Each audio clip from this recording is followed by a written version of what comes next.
ખેડૂતોની આવક ડબલ કરવાની વાતો વચ્ચે પ્રધાનમંત્રી કિસાન સમૃદ્ધિ કેન્દ્ર આગળ એક થેલી ખાતર માટે નર્મદા જિલ્લાના ખેડૂતો રાત્રિના 3 વાગ્યાથી ખેતીનું કામ છોડી ભૂખ્યા તરસ્યા લાંબી કતારોમાં ઉભા રહે છે, છતાં રાસાયણિક ખાતર મળતું નથી। છેલ્લા 2 અઠવાડિયાથી આ પ્રકારની સ્થિતિનું નિર્માણ થયું છે।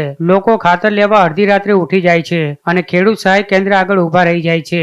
રાસાયણિક ખાતર મળી જાય તે માટે ચાતક દ્રષ્ટિએ પ્રતીક્ષા કરે છે, પણ રાસાયણિક ખાતર મળતું નથી। જો કે આ માત્ર ડેડિયાપાડા ખેડૂત સહાય કેન્દ્રની વાત નથી। નર્મદા જિલ્લાના સેલંબા, નર્મદા અને સાગબારા નર્મદા સહાય કેન્દ્ર ખાતે રાસાયણિક ખાતર નથી એવા બોર્ડ મારી દેવામાં આવ્યા છે।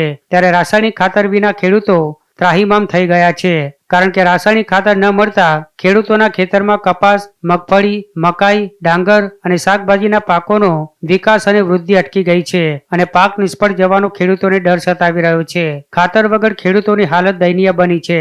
ત્યારે ખાતર ન મળતા ખેડૂતોએ આક્ષેપ કર્યો હતો કે બારોબાર રાસાયણિક ખાતરની ગાડી આવે છે અને બારોબાર રાસાયણિક ખાતર સગે વગે થઈ જાય છે। આમ ખેડૂતોની આવક ડબલ કરવાની વાતો વચ્ચે એક થેલી ખાતર માટે હાલ તો ખેડૂતો રજળપાટ કરી રહ્યા છે। ખાતરની ગાડીઓ આવે છે? હાજી। તો શું કરે છે આ લોકો? એ લોકો બારે-બાર વેચાણ કરી દે છે બીજાને, અને ખેડૂતોને મળતું નથી। અને વત્તા બીજું નહીં જેવું ખાતર આપે છે, પેલું ડાઈ ખાતર, એ ખેડૂતોનું કામનું નથી। અમને જે કામનું જે યોગ્ય ખાતર હોય એ આપતા નથી, અને એની જોડે પૈસા ખેડૂતને વધારે ભોગવવા પડે છે। તમને શું લાગે છે આ ખાતર બીજી જગ્યાએ વેચાઈ જાય છે? હા, બીજી જગ્યાએ વેચાઈ જાય છે અને ખેડૂતોને મળતું નથી। ખેડૂતોને 1-2 થેલી આપે અને બીજું સગે વગે થઈ જાય છે।